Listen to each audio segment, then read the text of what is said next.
ಶ್ರೀ ಗಣಪತಿ ಶಾರದಾ ಗುರುಭ್ಯೋ ನಮಃ. ಆಪದಾಮಪಹರ್ತಾರಂ ದಾತಾರಂ ಸರ್ವಸಂಪದಾಂ ಲೋಕಾಭಿರಾಮಂ ಶ್ರೀರಾಮಂ ಭೂಯೋ ಭೂಯೋ ನಮಾಮ್ಯಹಂ.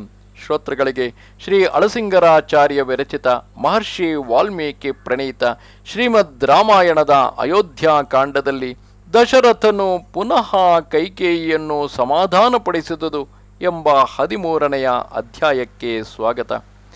ಕೈಕೇಯಿಯು ಎರಡು ವರಗಳಿಂದ ಒಂದರಿಂದ ಭರತನಿಗೆ ಪಟ್ಟಾಭಿಷೇಕವಾಗಬೇಕೆಂದು ಮತ್ತೊಂದರಿಂದ ಶ್ರೀರಾಮನನ್ನು ವನವಾಸಕ್ಕೆ ಕಳುಹಿಸಬೇಕೆಂದು ಕೇಳಿಕೊಂಡಾಗ ಆಘಾತಕ್ಕೊಳಗಾದಂತಹ ದಶರಥನು ನಿರಂತರವಾಗಿ ದುಃಖಿಸುತ್ತಾನೆ.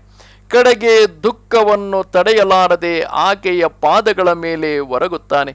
ಆದರೆ ಆ ಕ್ಷಣಕ್ಕೆ ಆಕೆ ತನ್ನ ಪಾದಗಳನ್ನು ಹಿಂದಕ್ಕೆ ಎಳೆದುಕೊಂಡಿದ್ದರಿಂದ ಆತ ನೆಲದ ಮೇಲೆ ಬೀಳುತ್ತಾನೆ. ದಶರಥನು ಇಂತಹ ಮಹಾವ್ಯಸನವನ್ನು ಎಂದಿಗೂ ಅನುಭವಿಸಿದವನಲ್ಲ. ರಾಜಾಧಿರಾಜನಾಗಿದ್ದು ನೆಲದ ಮೇಲೆ ಉರುಳುವುದೆಂದರೇನು, ಹೆಂಡತಿಯ ಕಾಲಿಗೆ ಬೀಳುವುದೆಂದರೇನು, ಹೀಗೆ ತನ್ನ ಸ್ಥಿತಿಗೆ ಯೋಗ್ಯವಲ್ಲದ ಮಹಾ ದುರ್ದಶೆಯನ್ನು ಹೊಂದಿ ಗಳಿಸಿಟ್ಟ ಪುಣ್ಯದ ಫಲವೆಲ್ಲವೂ ತೀರಿ ಹೋದ ಮೇಲೆ ಸ್ವರ್ಗದಿಂದ ಕೆಳಗೆ ಬಿದ್ದ ಯಯಾತಿಯಂತೆ ಶೋಚನೀಯ ಅವಸ್ಥೆಯಲ್ಲಿದ್ದನು. ಆತನ ಇಂತಹ ದುರವಸ್ಥೆಯನ್ನು ನೋಡುತ್ತಿರುವಾಗಲೂ ಅನರ್ಥ ಸ್ವರೂಪಿಣಿಯಾದ ಕೈಕೇಯಿಗೆ ಆತನಲ್ಲಿ ಎಳ್ಳಷ್ಟು ಮರುಕವಾಗಲಿ ಭಯವಾಗಲಿ ಹುಟ್ಟಲಿಲ್ಲ. ಅತ್ಯಂತ ಭಯಜನಕವಾದ ರಾಜನ ದುಸ್ಥಿತಿಯನ್ನು ನೋಡಿದರೂ ಆಕೆಗೆ ಭಯ ಉಂಟಾಗಲಿಲ್ಲ. ತನ್ನ ಕೋರಿಕೆಯು ಇನ್ನೂ ಕೈಗೂಡಲಿಲ್ಲವೆಂಬ ಒಂದೇ ಹಠದಿಂದ ತಿರುಗಿ ಆ ವರಗಳನ್ನು ಕೊಟ್ಟೇ ತೀರಬೇಕೆಂದು ನಿರ್ಬಂಧಿಸುತ್ತಾ ರಾಜನನ್ನು ಕುರಿತು, ಎಲೆ ಮಹಾರಾಜನೇ, ಇದೇನು ನೀನು ಆಗಾಗ ಇತರರ ಮುಂದೆ ನಾನೇ ಸತ್ಯಸಂಧನೆಂದು ನಾನೇ ವೃತನಿಷ್ಠನೆಂದು ಹೇಳಿಕೊಳ್ಳುತ್ತಿದ್ದ ಆತ್ಮಸ್ತುತಿಯೆಲ್ಲವೂ ಈಗ ಎಲ್ಲಿ ಹೋಯಿತು?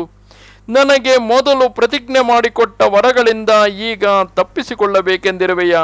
ಯಾವ ಕಾರಣದಿಂದ ನಿನಗೆ ಈ ದುರ್ಬುದ್ಧಿಯು ಹುಟ್ಟಿತು ಎಂದಳು.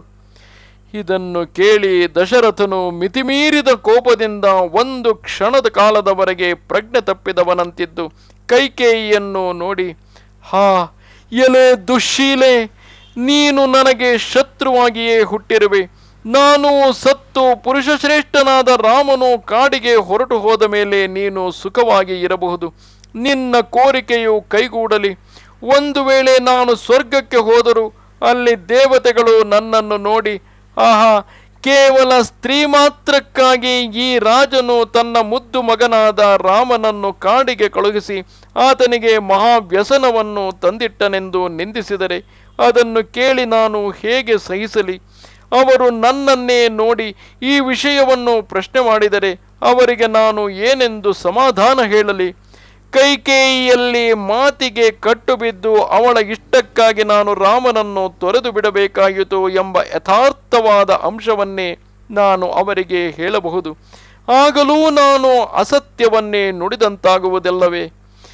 ನಿನ್ನೆ ನಾನು ರಾಮನನ್ನು ಕರೆದು ಪ್ರತ್ಯಕ್ಷಮದಲ್ಲಿ ನಿಲ್ಲಿಸಿಕೊಂಡು ಆತನೊಡನೆ ನಾಳೆಯೇ ನಿನಗೆ ಪಟ್ಟವನ್ನು ಕಟ್ಟುವೆನು ಎಂದು ಘಂಟಾಘೋಷವಾಗಿ ಹೇಳಿದ ಮಾತಿಗೆ ತಪ್ಪಿದಂತಾಗುವುದಿಲ್ಲವೇ? ಎಲೈ ಕೈಕೇಯಿ, ಬಹುಕಾಲದಿಂದ ಸಂತಾನವಿಲ್ಲದಿದ್ದ ನಾನು ಬಹು ಶ್ರಮಪಟ್ಟು ವ್ರತೋಪವಾಸಗಳನ್ನು ಮಾಡಿ ಮಹಾತ್ಮನಾದ ಈ ರಾಮನೆಂಬ ಪುತ್ರನನ್ನು ಪಡೆದೆನು. ಅಂತಹವನನ್ನು ನಾನು ಹೇಗೆ ಬಿಟ್ಟು ಬಿಡಲಿ? ಹಾ ಕಷ್ಟವೇ! ಮಹಾಶೂರನಾಗಿ ಬಾಲ್ಯದಲ್ಲಿಯೇ ಸಮಸ್ತ ವಿದ್ಯೆಗಳನ್ನು ಓದಿ ತಿಳಿದವನಾಗಿ ಬಹುಕಾಲದವರೆಗೆ ಯೋಗನಿಷ್ಠೆಯಲ್ಲಿದ್ದು ಜಿತೇಂದ್ರಿಯತ್ವವನ್ನು ಸಾಧಿಸಿದ ಮಹರ್ಷಿಗಳಂತೆ ಕೋಪವನ್ನು ನಿಗ್ರಹಿಸಿದವನಾಗಿ ಕೆಂದಾವರೆಯಂತೆ ಅಂದವಾದ ರಾಮನನ್ನು ನಾನು ಹೇಗೆ ಅಗಲಿರಲಿ? ನೀಲಮೇಘ ಶ್ಯಾಮನಾಗಿ ಆಜಾನುಬಾಹುವಾಗಿ ಮಹಾಬಲಾಢ್ಯನಾಗಿ ಲೋಕೈಕ ಸುಂದರನಾದ ಆ ರಾಮನನ್ನು ನಾನು ಹೇಗೆ ದಂಡಕಾರಣ್ಯಕ್ಕೆ ಕಳುಹಿಸಲಿ? ಅಯ್ಯೋ, ಆತನು ಹುಟ್ಟಿದಂದಿನಿಂದ ರಾಜಭೋಗದಲ್ಲಿಯೇ ಬೆಳೆದವನು. ಕಷ್ಟವೆಂಬುದನ್ನು ಯಾವಾಗಲೂ ಕಂಡವನಲ್ಲ. ಇಂತಹ ಸುಕುಮಾರಾಂಗನಾದ ರಾಮನು ಕಷ್ಟಪಡುವುದನ್ನು ಕಂಡು ನಾನು ಹೇಗೆ ಸಹಿಸಲಿ? ಯಾವಾಗಲೂ ದುಃಖವೆಂಬುದನ್ನೇ ಕಂಡರಿಯದ ಆ ರಾಮನನ್ನು ಕರೆದು ನನ್ನ ಬಾಯಿಂದ ನಾನೇ ಆತನಿಗೆ ಈ ಮಹಾ ಘೋರವಾದ ವ್ಯಸನ ಕಾರ್ಯವನ್ನು ನಿಯಮಿಸುವುದಕ್ಕೆ ಮೊದಲೇ ನನ್ನ ಈ ಪ್ರಾಣವು ಹೋಗಿಬಿಟ್ಟರೆ ನನಗೆ ಪರಮ ಸುಖವೆಂದೆಣಿಸಿರುವೆನು. ಎಲೆ ಘಾತುಕಿ, ಎಲೆ ಕೇಡಾಳಿ, ಕುಂದದ ಪರಾಕ್ರಮವುಳ್ಳ ಮತ್ತು ನನಗೆ ಪ್ರಾಣ ಪದಕದಂತಿರುವ ರಾಮನನ್ನು ಹೀಗೆ ವ್ಯಸನದಲ್ಲಿ ಇರಿಸಬೇಕೆಂಬ ಬುದ್ಧಿಯು ನಿನಗೇಕೆ ಹುಟ್ಟಿತು? ಲೋಕದಲ್ಲಿ ಇದಕ್ಕಿಂತ ಬೇರೆ ಅಪಖ್ಯಾತಿಯೂ ಅವಮಾನವೂ ನನಗೆ ಬೇರೊಂದು ಇಲ್ಲವು. ಹೀಗೆಂದು ದಶರಥನು ಹುಚ್ಚನಂತೆ ಬುದ್ಧಿ ಭ್ರಮವುಳ್ಳವನಾಗಿ ಗಟ್ಟಿಯಾಗಿ ಗೋಳಿಡುತ್ತಿದ್ದನು. ಅಷ್ಟರೊಳಗಾಗಿಯೇ ಸೂರ್ಯನು ಅಸ್ತಂಗತನಾಗಿ ರಾತ್ರಿಯಾಯಿತು. 3 ಜಾವವುಳ್ಳ ಆ ರಾತ್ರಿಯು ಪೂರ್ಣ ಚಂದ್ರನಿಂದ ಕೂಡಿ ಲೋಕರಂಜಕವಾಗಿದ್ದರು ದುಃಖಿತನಾದ ಆ ರಾಜನ ಮನಸ್ಸಿಗೆ ಸ್ವಲ್ಪವಾದರೂ ಆಪ್ಯಾಯನವನ್ನು ಉಂಟು ಮಾಡಲಿಲ್ಲ. ವೃದ್ಧನಾದ ರಾಜನು ಕೇವಲ ದುಃಖ ಪ್ರಲಾಪಗಳಿಂದಲೇ ಆ 3 ಯಾಮಗಳನ್ನು ಕಳೆಯುತ್ತಿದ್ದು, ಬಿಸಿ ಬಿಸಿಯಾಗಿ ನಿಟ್ಟುಸಿರನ್ನು ಬಿಡುತ್ತಾ ವ್ಯಾಧಿಪೀಡಿತರಾದವರು ನರಳುವಂತೆ ಬಹಳ ದೀನ ಧ್ವನಿಯಿಂದ ಆಕಾಶವನ್ನು ನೋಡುತ್ತಾ, ನಕ್ಷತ್ರಗಳಿಂದ ಅಲಂಕರಿಸಲ್ಪಟ್ಟ ಎಲೆ ರಾತ್ರಿಯೇ, ನೀನು ಮುಂದುವರಿಯದಿರು, ಬೆಳಗಾಗಬೇಡ, ಇದೋ ಕೈ ಮುಗಿದು ಬೇಡಿಕೊಳ್ಳುವೆನು, ನನ್ನಲ್ಲಿ ಇಷ್ಟು ಮಾತ್ರ ದಯೆಯನ್ನು ತೋರಿಸು. ಹಾಗಿಲ್ಲದೆ ನೀನು ಬೇಗನೆ ಕಳೆದು ಹೋಗು. ನನಗೆ ಈ ಮಹಾವ್ಯಸನವನ್ನು ತಂದಿಟ್ಟ ಕ್ರೂರೆಯಾದ, ನಿರ್ಘೃಣೆಯಾದ, ಪರಮಘಾತುಕೆಯಾದ ಈ ಕೈಕೇಯಿಯನ್ನು ನಾನು ನೋಡುತ್ತಿರಲಾರೆನು. ಆದುದರಿಂದ ಬೇಗನೆ ಬೆಳಗಾಗು ಎಂದು ಗೋಳಿಡುತ್ತಾ ಮನಸ್ಸನ್ನು ಒಂದು ಸ್ಥಿಮಿತದಲ್ಲಿ ಇರಿಸಿಕೊಳ್ಳಲಾರದೆ ಪುನಃ ಕೈಕೇಯಿಗೆ ಎದುರಾಗಿ ಕೈ ಮುಗಿದುಕೊಂಡು ಅವಳನ್ನು ಸಮಾಧಾನಪಡಿಸುತ್ತಾ ಅವಳನ್ನು ಕುರಿತು, ಎಲೈ ದೇವಿ, ನನ್ನ ಸಾಧು ಸ್ವಭಾವವನ್ನು ನೀನು ಚೆನ್ನಾಗಿ ಕಂಡಿರುವೆ. ನನ್ನ ಮನಸ್ಸೆಲ್ಲವೂ ನಿನ್ನಲ್ಲಿಯೇ ಅಡಗಿರುವುದು ಎಂಬುದನ್ನು ನೀನು ಬಲ್ಲೆ. ಈಗ ನನ್ನ ವಯಸ್ಸನ್ನು, ನನಗೆ ಬಂದೊದಗಿರುವ ಮಹಾವ್ಯಸನವನ್ನು ಪರಿಯಾಲೋಚಿಸಿ ನೋಡು.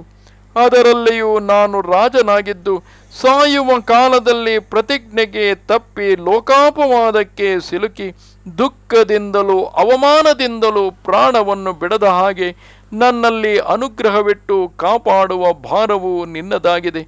ಎಲೆ ಸುಂದರಾಂಗಿ, ನಾನು ರಾಮಾಭಿಷೇಕದ ಪ್ರಸ್ತಾವವನ್ನು ಯಾರೂ ಇಲ್ಲದ ಶೂನ್ಯ ಪ್ರದೇಶದಲ್ಲಿ ಮಾಡಿದವನಲ್ಲ. ಎಲ್ಲರ ಮುಂದೆಯೂ ಘಂಟಾಘೋಷವಾಗಿ ಹೇಳಿಬಿಟ್ಟಿರುವೆನು. ನೀನು ಯುಕ್ತವನ್ನು ಅರಿಯದವಳಲ್ಲ. ಇದುವರೆಗೆ ನೀನು ನನ್ನೊಡನೆ ಯಾವಾಗಲೂ ಸೌಹಾರ್ದವನ್ನೇ ತೋರಿಸುತ್ತಿದ್ದೆಯಲ್ಲವೇ? ಅದರಂತೆಯೇ ಈಗಲೂ ನನ್ನನ್ನು ಅನುಗ್ರಹಿಸಿ ರಕ್ಷಿಸು. ನಿನಗೆ ಕೊಡಬೇಕಾದ ವರಗಳಿಗಾಗಿ ನನ್ನ ಸಮಸ್ತ ರಾಜ್ಯಗಳನ್ನೂ ನಿನಗೆ ಒಪ್ಪಿಸಿಬಿಡುವೆನು. ಆ ರಾಜ್ಯವನ್ನು ನೀನು ನಿನ್ನ ಕೈಯಿಂದಲೇ ರಾಮನಿಗೆ ಕೊಡು. ರಾಮನಿಗೆ ರಾಜ್ಯವನ್ನು ಕೊಟ್ಟ ಕೀರ್ತಿಯು ನಿನಗೆ ಬರಲಿ. ಎಲೆ ಪ್ರಿಯೆ, ಪಂಕಜಾಕ್ಷಿ, ಚಂದ್ರಮುಖಿ, ಈ ಕಾರ್ಯವು ನನಗೆ ಮಾತ್ರವೇ ತೃಪ್ತಿಕರವೆಂದು ನೀನು ತಿಳಿಯಬೇಡ. ನನಗೂ ರಾಮನಿಗೂ ಪ್ರಜೆಗಳಿಗೂ ಗುರುಜನಗಳಿಗೂ ಕೊನೆಗೆ ನಿನ್ನ ಹೊಟ್ಟೆಯಲ್ಲಿ ಹುಟ್ಟಿದ ಭರತನಿಗೂ ಅದು ಪ್ರಿಯವಾದುದೆಂದು ತಿಳಿ. ಈ ನನ್ನ ಪ್ರಾರ್ಥನೆಯನ್ನು ನಡೆಸಿಕೊಡು ಎಂದನು. ಎಷ್ಟು ಗೋಳಿಟ್ಟರೇನು, ಕ್ರೂರ ಸ್ವಭಾವದವಳಾದ ಕೈಕೇಯಿಯ ಮನಸ್ಸು ಕರಗಲಿಲ್ಲ. ಆ ದಶರಥನಾದರೂ ರಾತ್ರಿಯೆಲ್ಲವೂ ಎಡಬಿಡದೆ ಕಣ್ಣೀರನ್ನು ಬಿಡುತ್ತಾ ಅಳುತ್ತಿದ್ದುದರಿಂದ ಅವನ ಕಣ್ಣುಗಳೆರಡು ಕೆಂಡದಂತೆ ಕೆಂಪಾಗಿ ಹೋಗಿದ್ದವು. ಬಹಳ ರುಜು ಸ್ವಭಾವವುಳ್ಳ ಆತನು ಎಷ್ಟು ವಿಧದಲ್ಲಿ ಪ್ರಾರ್ಥಿಸಿದರು, ಎಷ್ಟು ವಿಧದಲ್ಲಿ ಗೋಳಿಟ್ಟರು, ಕೈಕೇಯಿಯು ಈತನ ದಾರಿಗೆ ಬರಲಿಲ್ಲ. ಹಿಂದೆ ಯಾವಾಗಲೂ ಕೈಕೇಯಿಯು ತನಗೆ ಪ್ರತಿವಾಕ್ಯವನ್ನು ಆಡಿದವಳಲ್ಲ. ಪರಮ ಸಾಧುತ್ವವನ್ನೇ ತೋರಿಸುತ್ತಾ ಸುಶೀಲ ಎನಿಸಿಕೊಂಡಿದ್ದಳು. ಹೀಗೆ ತನ್ನ ಮನೋನುಕೂಲೆಯಾಗಿದ್ದ ಕೈಕೇಯಿಯು ಇದ್ದಕ್ಕಿದ್ದ ಹಾಗೆ ತನಗೆ ಪ್ರತಿಕೂಲೆಯಾಗಿರುವುದನ್ನು, ಅದರಲ್ಲಿಯೂ ತನಗೆ ಪ್ರಾಣ ಸದೃಶನಾಗಿ ಪ್ರಿಯಪುತ್ರನಾದ ರಾಮನನ್ನು ಕಾಡಿಗೆ ಕಳುಹಿಸಬೇಕೆಂದು ಹಠ ಹಿಡಿಯುವುದನ್ನು ನೋಡಿ ದಶರಥನು ಇತ್ತಲಾಗಿ ದಾಕ್ಷಿಣ್ಯಕ್ಕೂ ಸತ್ಯಕ್ಕೂ ಕಟ್ಟುಬಿದ್ದು ಅವಳ ಮಾತನ್ನು ತಿರಸ್ಕರಿಸಲಾಗದೆ, ಅತ್ತಲಾಗಿ ಮುದ್ದು ಮಗನಾದ ರಾಮನನ್ನು ಬಿಟ್ಟಿರಲಾರದೆ ಈ 2 ವಿಧವಾದ ಸಂಕಟಗಳ ನಡುವೆ ಸಿಕ್ಕಿ ದುಃಖವನ್ನು ತಡೆಯಲಾರದೆ ಪುನಃ ಪುನಃ ಮೂರ್ಛೆ ಹೋಗುತ್ತಿದ್ದನು. ಪರಮ ಸಾಧುವಾದ ಆ ರಾಜನು ನೋಡುವವರಿಗೆ ಭಯಂಕರವಾಗುವಂತೆ ದುಃಖಾತಿಶಯದಿಂದ ಆಗಾಗ ನಿಟ್ಟುಸಿರು ಬಿಡುತ್ತಾ ಪರಿತಪಿಸುತ್ತಿದ್ದನು. ಹಾಗೆಯೇ ಆ ರಾತ್ರಿಯೆಲ್ಲವೂ ಕಳೆಯುತ್ತಾ ಬಂದಿತು. ಬೆಳಗಿನ ಜಾವದಲ್ಲಿ ವೈತಾಳಿಕರು ಬಂದು ಎಂದಿನಂತೆ ರಾಜನನ್ನು ಎಚ್ಚರಗೊಳಿಸುವುದಕ್ಕಾಗಿ ಸುಪ್ರಭಾತ ಸ್ತುತಿಗಳನ್ನು ಹೇಳಲಾರಂಭಿಸಿದರು. ಅಷ್ಟರಲ್ಲಿ ರಾಜನು ಬೇಡವೆಂದು ಅವರನ್ನು ತಡೆಯುವಂತೆ ಆಜ್ಞೆ ಮಾಡಿ ಕಳುಹಿಸಿದನು. ಇಲ್ಲಿಗೆ 13ನೆಯ ಸರ್ಗವು ಸಮಾಪ್ತವು.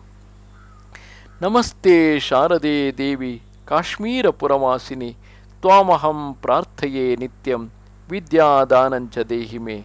ನಮಸ್ಕಾರ.